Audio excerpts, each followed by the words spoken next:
All right, thank you for staying with us this morning. It's still the International Women's Day. It's going to be for the rest of the day, and I think it's also part of the month.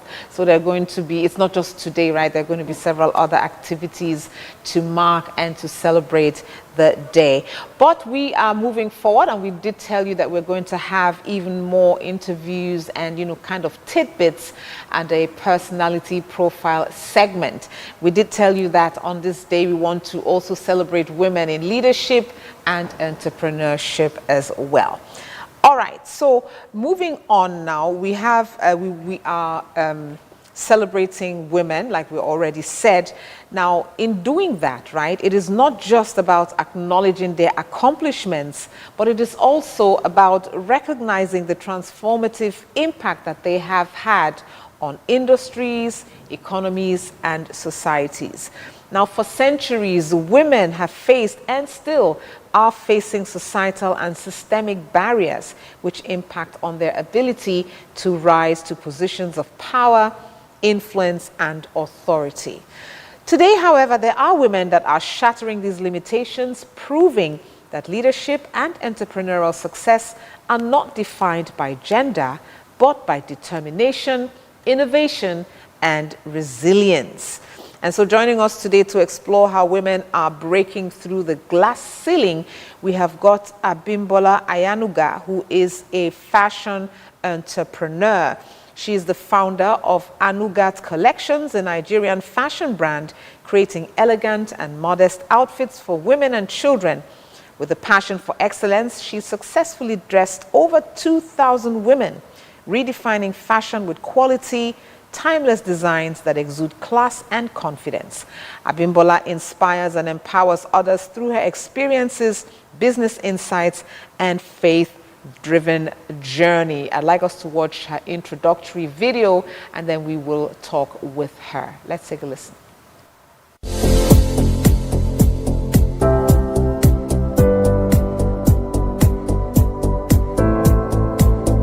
My name is Abimbola Anugat. I'm a fashion designer and entrepreneur, the founder and the creative director of Anugat Collection. At Anugat Collection, we are passionate about crafting elegant, well-detailed and functional outfits that celebrate modesty in women and children.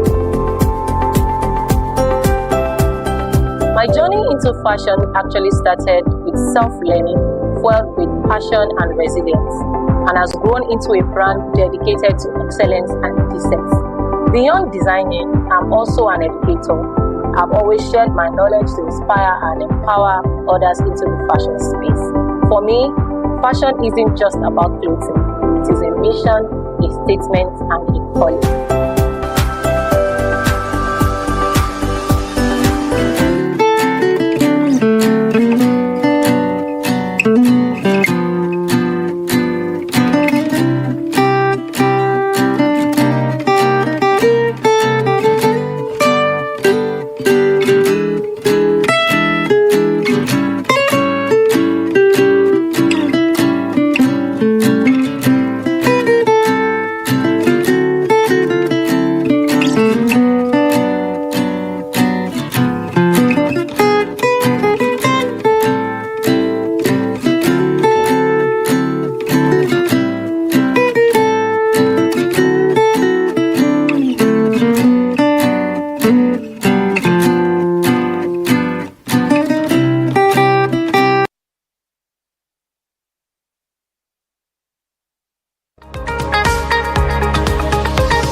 All right, Abimbola Anugat joins us now virtually. Good morning. Happy International Women's Day, and thank you so much for joining us on the program today.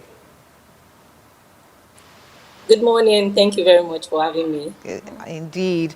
Okay, so you are a fashion designer, a fashion entrepreneur, a fashionista, I will assume, all of it together. Tell us a bit about yourself. We had a glimpse of that in that introductory video, but we kind of really want to know how you got started in your present career. Did you always know you were going to delve into fashion, or is there a significant event that sort of tip the scales in that direction? Tell us. Okay, thank you very much.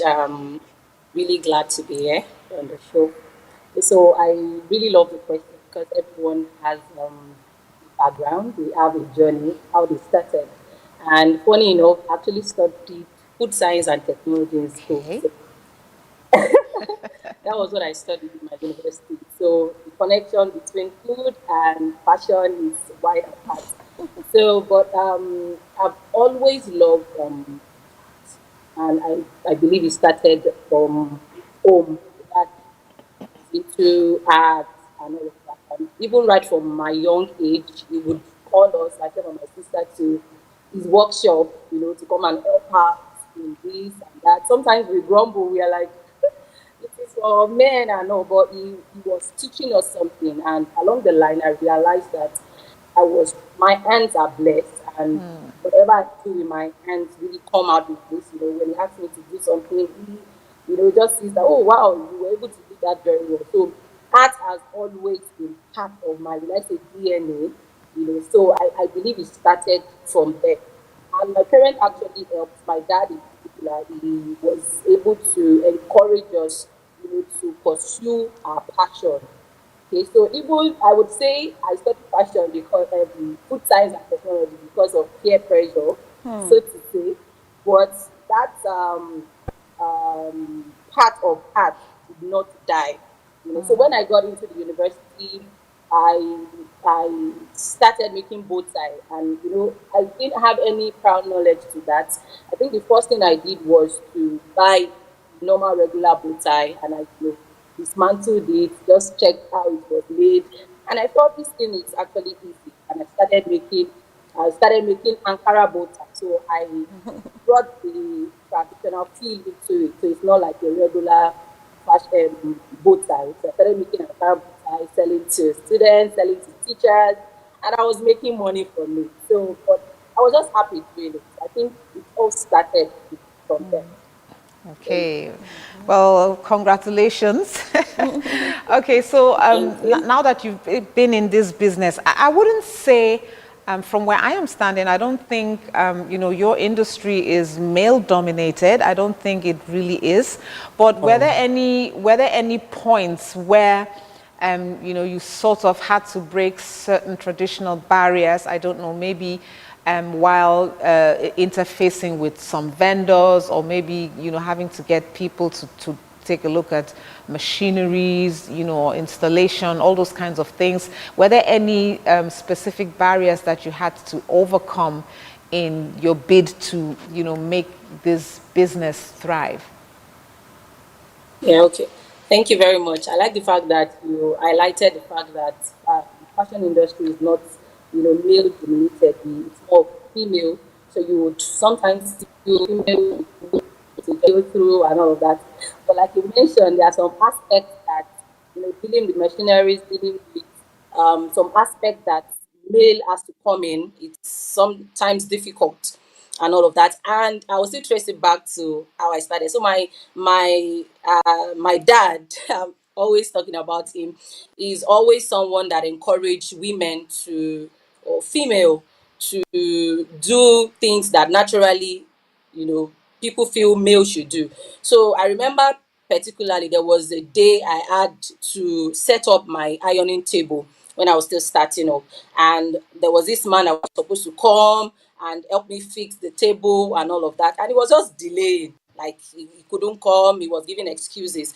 Then I just, put a call through to my dad that I remember there was a time when I was with you, there was this machine you use and I used it. So I asked him, where can I get, something like this? And he described, and I was able to get it. And within, I think, approximately like 30 minutes or so, I was able to set, the ironing table to be able to iron and for us to be able to cut. So there are sometimes that backgrounds that we have just influences us to be able to break these barriers. Another interesting thing is, coming into this fashion industry, a lot of people expect expectations. They want you to do,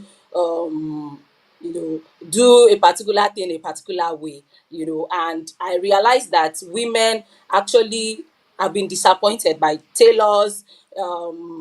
Oh, this tailor collected my clothes, 2 weeks, 1 week is still with them, they don't deliver on time. So I had to make sure that um not delaying people's outfits was something I was going to, a barrier that I'm going to break. And God has actually been helping me, to keep to time and to be able to deliver to time. So that's another barrier I can say I was able to, overcome in this industry. All right. Thank you very much, Abimbola. Let me try and get the Abimbola. name. Abimbola Ayonuga. Thank you very much, for all that you've, talked about already. But let's talk about, coming up in this career. Did you have any form of mentors or mentorship, and that helped you, in networking, maybe in the mentorship, networking Okay. opportunities that has helped you in the course Okay. of your career? Okay. So over the years, I've actually had people that were there to hold my hands. So I have mentors from people that I don't have contact with, and I have people that I remember when I was getting married, Mrs. Adiola. She was somebody that actually she's into the fashion industry, and she actually, exposed me to some strategies, some key important lessons that she has learned and that helped with customer service, how to work with your team. So when you are expanding, it's not only you doing it, it's not only you sewing, it's not only you cutting, you have people that you have to manage. So she was actually there to really, encourage me and to share experiences with me. And yes, so she's one of major persons that have really helped me. And over the years, I've had people that would just call me, oh, Abimbola, you're doing this. This is what I feel you should be able to do at this time. This is, you just share their knowledge, their experiences with me, and like that. All right. Okay. Thank you very much. That was a bit, Thank you. Okay, so what are some of your most notable achievements? You, at the beginning of this conversation, or when we were reading out your profile, you said you've catered to over 2,000 women. That's quite a laudable feat, I Yeah. must say. But apart from that, what would you say, is your greatest achievement so far in this field? Okay. I'd say enforcing, or let me not use enforcing, championing the uh, decency aspects. In fashion industry, decency is becoming a thing of the past. Like Yes, there's women a are lot of wearing clothes nudity. that you wonder how will this person come out here and being dressed like this. So it was quite something that was a bit difficult because I actually got personal nudging from God to do this. And it was quite difficult, I wouldn't lie. Because when people come with Ashwebi, they're already describing, oh, I want it like this, I know, and I knew I wasn't going to be able to deliver that. So it was quite challenging, but with God on my side, I've been able to maintain that, that value, if I put that way, that value to be able to make people realize that you can't compromise decency for fashion. You can't compromise that. Decency is something that every woman should embrace. So I think it's one of the greatest achievement I have been able to achieve in this industry. It's quite hard. Some people even refer to you as old school. What are you saying? You're in fashion and say you can't make a clothes because you wouldn't have to expose some certain part of the body. But with consistency and the interesting part is that God now had a way of even bringing people that have been looking for, a fashion designer, a tailor that can achieve that. Because I've had situations where clients will tell me they actually want decent, they want the clothes in a certain way, but the tailor will still go ahead to put long sleeves that is exposing their thigh, bust, and by the time they collect the dress, they're like, this is not what I wanted. So God, I've had experiences where people that really want that decency, even making my own journey easier. So I think that's one achievement I've been able to, yeah, achieve. Yeah.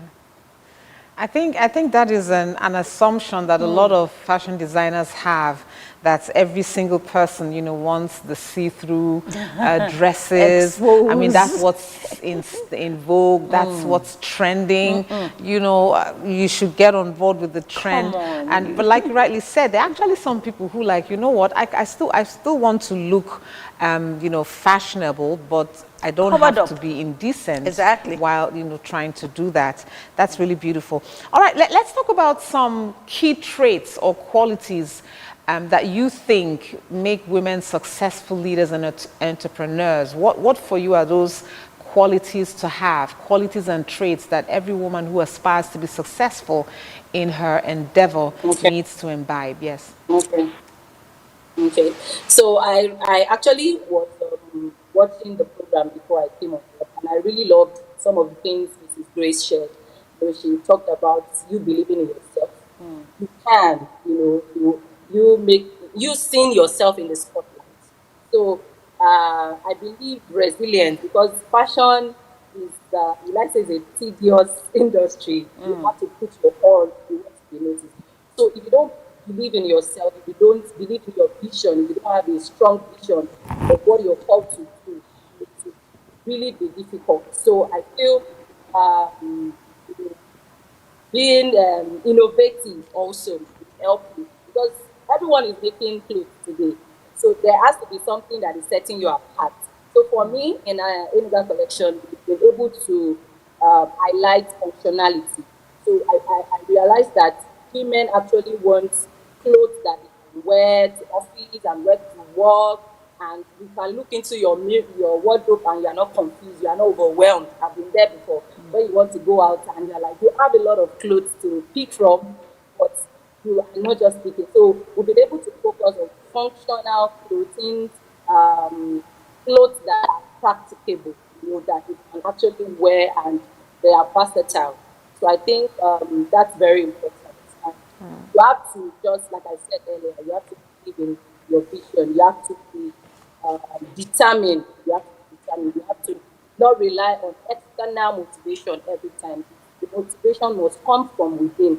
Because when you are faced with challenges, you have to question yourself, why am I in this? So if the motivation is always coming from the outside, impressing people and all of that, the person would not last. So it has to come from within. You have to be, willing to follow it through. Those are things I believe has helped me personally and business. Okay. All right. What can you tell us about your personal leadership style, you know, in the way that you run your business? Okay. Because I do think people have different kind of leadership styles and, you know, it works for them depending on maybe the industry or, you know, the field that they are operating in. But for you in the fashion industry, what kind of leadership style? When I say leadership style, I mean in the way that you interact with your customers, the way you interact with your staff, the way you interact with vendors. You know, what would you say is one leadership style in the way that you run your team that has, you know, caused it to maximize productivity, if you like? Okay, thank you for that question. So, I would say what style I've been able to use is I can't really streamline it with particular, but I know that respect for my workers, respect for my customers. Because if I respect my customers, I'll be able to listen to them when they give me feedback. I will be able to. I'm not a one man mopo. I'm not a all know it all. So I'm always listening to my customers' feedback and open to suggestions and all that. So respect in that regard. You're not judging a book by its cover. Some clients will come and even the way they act, the way they some people just discard them. I don't believe in that. So respecting what they are saying, even in the midst of um, how they pass the information or the is very important. So very key in all respects. So I believe that would guide how I or that has guide how I interact with my workers, how I interact with my customers, how I interact with everyone who works with us. All right. SB? Yes. Now, let's talk about, today is International Women's Day, and we're talking about women taking up, leadership roles, taking up entrepreneurial roles and all of that. Now, what do you think, you already mentioned your own way of, doing, creating the balance in your space. But do you think there are other things that other women can do to aspire to become entrepreneurs, to take up leadership roles? What do you think what any woman, in their content, we've been talking about how they should believe in themselves, come out. But what about other factors that doesn't have to do with the individual themselves now? How can they manage all those other factors to aspire to be leaders or take up entrepreneurship roles in whatever area of business they desire to? Okay, so I would say that aside from believing in yourself, you also have to not be pressurized by what is going on. In the social media, their expectations, the way in a particular industry, there's a setting of how you have to appear, how you have to start, you have to have this, you have to have that, so you have to just start where you are, start from within. That's what I feel would help you to be able to um, get into that leadership position. Because if you are always looking at what is happening around expectations, you'll be there. You wouldn't take a step, ahead. So I believe that would help. Okay. Okay. Okay. Yes. So very quickly, right? What challenges do women face, women entrepreneurs especially, when it comes to accessing of funds? Exactly. I don't know if you had some of the challenges, any challenge at Okay. all in accessing funds to be able to, grow your business. What has that been like for you? Okay, so for me, I would speak for myself and probably others too. But I started from scratch. I had support system. My husband was a key, help in this regard. But I would say that it has improved. Funding for women, government has been helping, NGOs have been helping them. But I feel there's still a long way to go.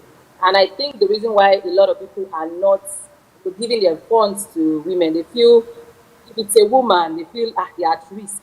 A woman has to get to a stage where she gives birth, she doesn't focus on the business and all of those fears. Like, oh, let me just give my money to a male. If there's an option for women and a man and a woman, most likely they want to give to the man because they feel the man is not distracted. The man is, when you start a business, there's no distractions there. But women have stages where they have to go on leave, they have to go on this.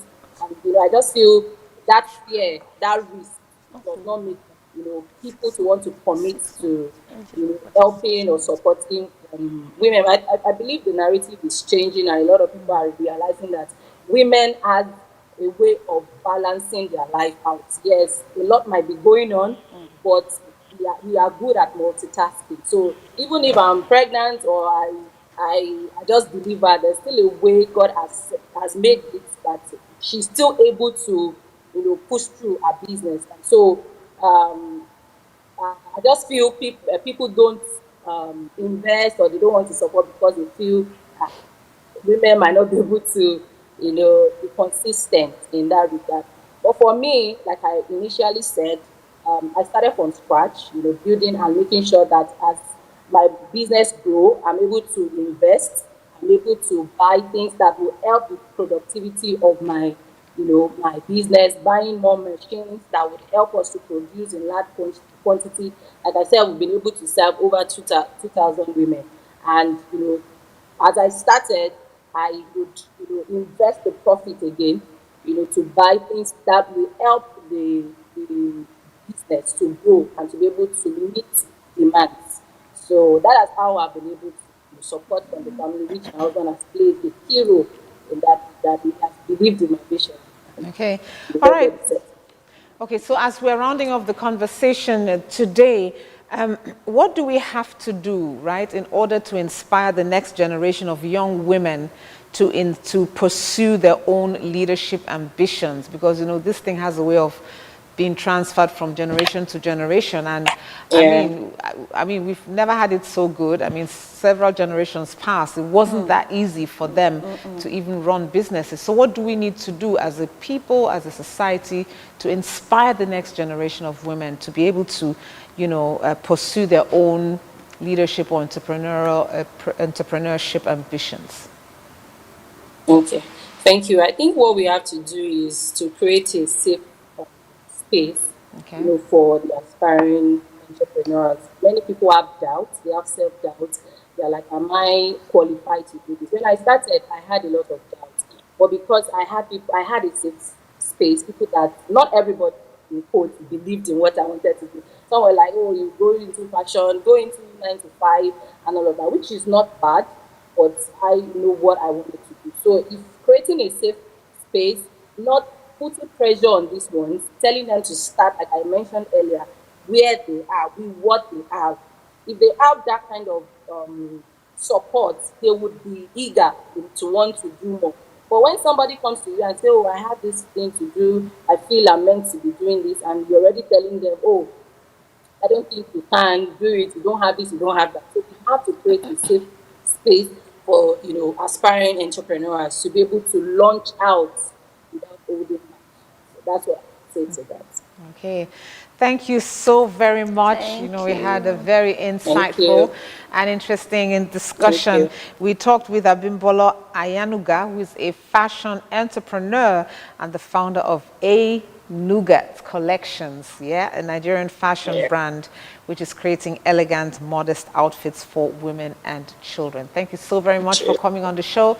We truly appreciate Thank you it. for having me. Indeed. Happy Thank International you. Women's Day once again. Thank Indeed. you. All right, so, you know, from all the discussions that we've had, one thing that really stands out clear is that women have to, with all the challenges or perceived or real barriers that exist and persist, it is women themselves that have to come to a place where they decide. Nothing goes for nothing. Nothing is ever handed over to you freely. yeah. There's certain things that you have to pursue, you have to go after it, you have to insist, you have to be determined. And this is not just even for women, even for men. You know, nobody gives you anything for free. Exactly. And so you have to come to the place where you say, you know what, this is what I want to do. I have value to bring, and I'm going to bring it regardless of what the challenges are. Sure. I have made up my mind to overcome all of the challenges, all of the difficulties. And the women that are at the top today, they had to surmount certain challenges to get to where they are. So no one says it's going to be Easy. a walk in the park. Exactly. Maybe for some it will be a walk in the park. But the point we are making is that don't always blame the external system. circumstances Exactly. for you not getting to where you could have been, for you not to venture into areas that you could have, because you were told you cannot, you should not, it is not. And like Madam believe Grace that. actually asked, I said, who told you? Who said so? Who said so? You know, so you need to move away from the stereotype. You know, simple and short. We need to move away from all of these stereotypes. Okay, this is not meant for a woman. You're not supposed to go that way. You're not supposed to do this. You're not supposed to do that. The truth about the matter is sometimes it even starts from the home. Train your boys the same way you want to train your girls. And when I say that, I mean when it comes to doing things around the home, doing chores around the home. I've seen some homes where the guy is not expected to be in the kitchen. Who made it so? Why should it be so? Or the lady is not supposed to wash the car. Why? You know, these are the stereotypes that have already been, you know, put in the society. Entrenched in society. And you can change those things. And the moment we start changing those mindsets, the moment, you know, a family makes a society, that's the way it goes. And before you know, it's spread around like that. And on a day like this, it's not just to highlight that, oh, women, some people say like, why must there be a day to make it look like, okay, the women are being suppressed or whatsoever. But we already know the society we've been in, and if we follow the trends and see what has been going on, it's not just, you're excused, it's not just, particular to maybe African cultures. Even in the West, even in Asia, everywhere around the world, you see these norms like, this is what is expected of a woman. Who made it so? Why must it be so? It can be changed. You can aspire to be whoever or whatever you want to be, and all you just have to do is start with you, and you go for it, and you make sure that you get whatever, and go about it the right way. Yes. Don't play the card of the weaker vessel. Don't play the card. Sometimes some things do happen. We've seen it happen in societies where women want to be like, oh, because I'm the weaker vessel, I should have more advantage. Let there be a level playing ground for everybody, and go for it, and you will do well at whatever it is. You will do well. So here is saluting all of the women who have done it before, and who have proven that it can be done. And so they're doing it. And they're still doing it. So there's really no excuse at all, because we have a lot of women who have already done it and have shown that it can be done. But are you determined? How badly do you want it? And so it is really up to you. But we've had an amazing conversation, and I do know that the conversations will continue, in different aspects of our lives as to the value that women are bringing, what they're doing to impact their community, their society, the nation, and the world as a whole. And, there's so many things to be said, but I think we've said quite a bit. So we're going to allow other programs to say their own. But it has been an amazing time on the morning show today. We're going to wrap things up, and we're going to kind of leave you with reactions.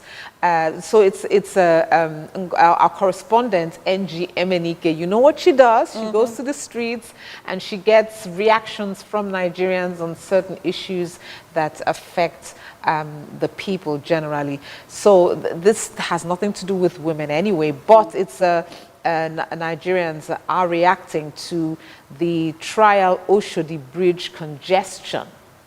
If you're in these parts, you would have an idea of what we are talking about, but you're going to see it for yourself. And we kind of want to leave you with that clip for you to enjoy. It's been an amazing time, and we will do this again. Of course, we will be back next Saturday for another beautiful edition of This Morning Weekend. My name is Zoe McDarlington Esada. And I am Olasumbo Koromi. Do well to follow us on all our social media platforms, as you just seen, and of course on our website for more news and updates. And stay glued to LN247. All right? Enjoy. Enjoy.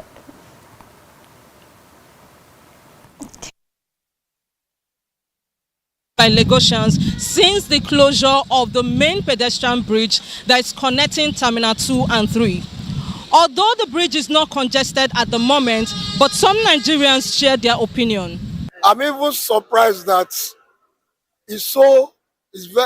the traffic is not as heavy as it was some few days back, because this place is always jam-packed since the closure of the other pedestrian. This place has been very busy, but lately we're not experiencing that, so I don't really know what's happening.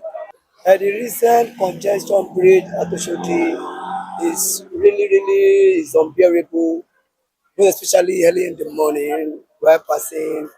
I hope the state or government will find a solution to it regarding, because people are suffering.